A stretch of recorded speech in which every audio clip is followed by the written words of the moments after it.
Մինչև Ոսկեվան հասնելը մեր ճանապարհն անցնում է Ոսկեպար գյուղի կողքով։ Ճանապարհի աջ հատվածում ընդհանուր լանդշաֆտից առանձնանում է մի մեծ ժայռաբեկոր ու ինչպես մեզ են պատմում, այդ ժայռը հայտնի է Գավազան անունով։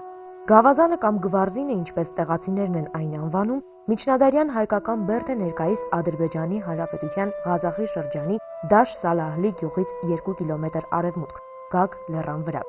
Հայաստանի Հանրապետության պետական սահմանից մոտ 1 կիլոմետր հեռավորության վրա։ Ըստ պատմական աղբյուրների, Գագաբերդն ու Գավառը իրենց անունները ստացել են Գագիկ առաջին Բագրատունու անունից։ Հեռանում ենք Ոսկեպարից։ Օրեր առաջ էր, սահմանամերձ այս գյուղերը պահող հայկական դիրքերի վրա հակառակորդի կողմից արձակվող կրակոցները չէին դադարում։ Մայրաքաղաքից եկածներից թվում էր, թե այստեղ պիտի ճարահատ ու հուսախաբ գյուղացիների հանդիպեինք։ Այստեղ առավել քան գիտակցում են, մեր պատերազմն ավարտված չէ։ Սա ուղղակի ժամանակավոր հրադադար է։ Իսկ կրակոցները սովորական մի բան են։ Ոսկեվանցին չի էլ կարող մոռանալ պատերազմի մասին, թշնամին ինքը թույլ չի տալիս։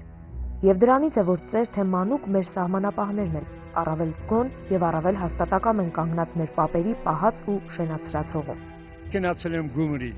օգնել ենք, գնացել ենք ամեն բան արել ենք։ Նրանից հետո ես մեր գյուղ էի գալի։ Հետո տեսա վագոնի վրա գրածա «Поздравляем ваши землетрясения»։ Այդ օրվանից ես Թուրքի հետ չունեցա իմ կյանքս։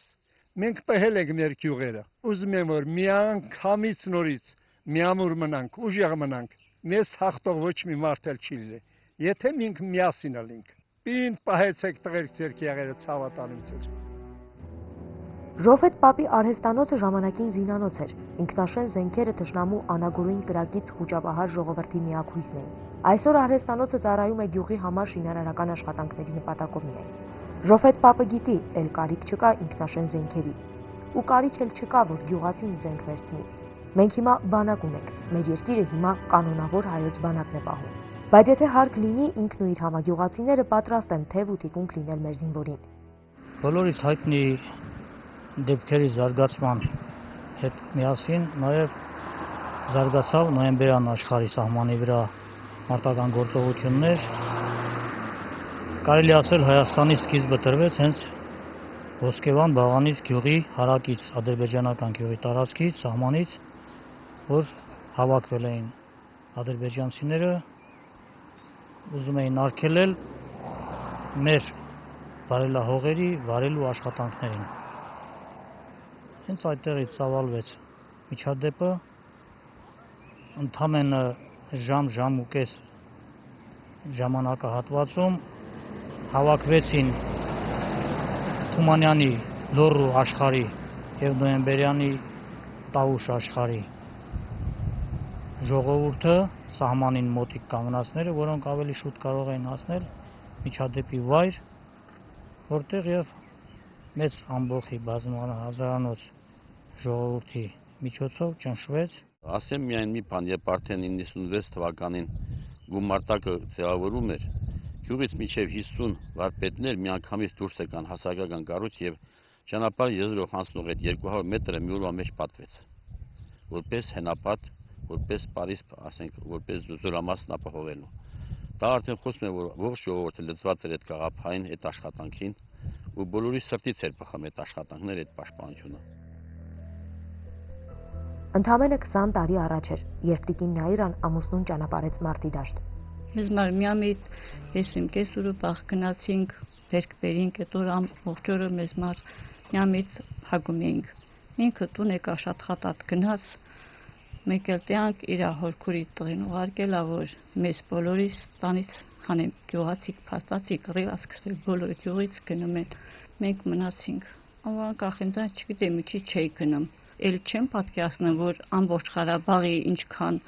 ֆիդայներ կա գյուղը լսվել է պատահական բանիկ լոանե մեր բարեկամներից եկել են իրան լեթենց որ ասել են որ Սաղաթելը խփվել է ինքը իր ասելը չէր դիմացել ինձ լեթենց թողել էր գնացել ասել ես չեմ կարա իրան ասեմ որ Սաղաթելը խփվել է sense դուրս եկա անկախ ինձանից չէի պատկերացնում էլի որ ինքը ախր ինքը դենս կգնա ինքը միշտ ուզում էր հաղթող լիներ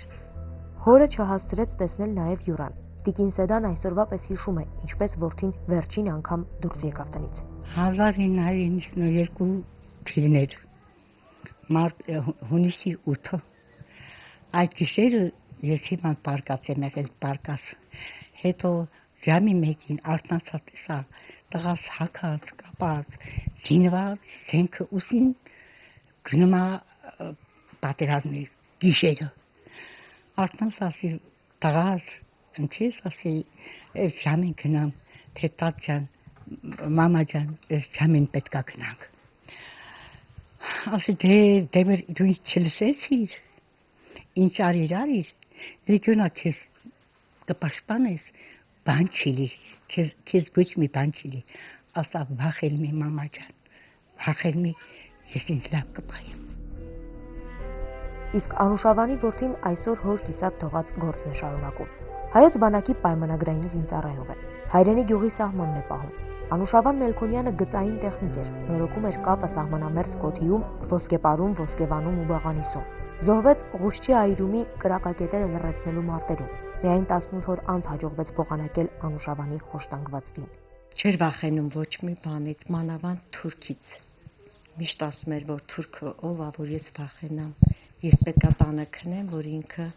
ասենք, գա իմ տուն, իմ երեխեքին վնաս տա։ Վազգենը ընկեր Սարգսյանը քո գերեզմանին մատաղ տենց կարելի ասել չէ քույրիկ Ես չեմ եկել քո գերեզմանին բայց դու ժողմարդ ես դու մեզանից ես հեռացել մեր լավ տղերանցից Ձերդ գցել ես սուսուտ ասել է Ժոֆետ ջան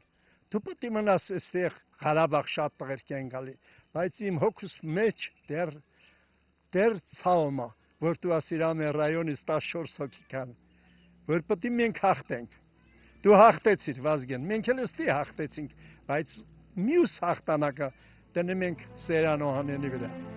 Ավաղ հայոց սահմաններում դեռ չի լռել կրակը, բայց սահմանամերձ Ոսկեվանում անգամ 20 տարի անց գյուղի զոհված ազատամարտիկների հիշատակին նվիրված հուշակոթող է բացվում։ Եվ սա առհավատչյան է այն բանի, որ այսօր գյուղում ծնվող ու աճող նոր սերունդը լավ գիտի, թե հանուն ինչի է թափվել իրենց հայրերի ու պապերի արյունը։ Չնայած յուղից մի քանի կիլոմետր հեռու հարևան Ադրբեջանում նոր սերունդը մեծանում է հայատյացությամբ, մեծանում է կեղծ հայրենասիրության դասեր առնելով, մեր սերունդը սուրբ աստվածացնում պատարակ անելու ու գագ ամրոցը բարձրանալու, նրա գլխին եռագույնը ծածանելու կարոտի փարատման հույսով ու երազն իրականություն դարձնելու սպասումով է ապրում։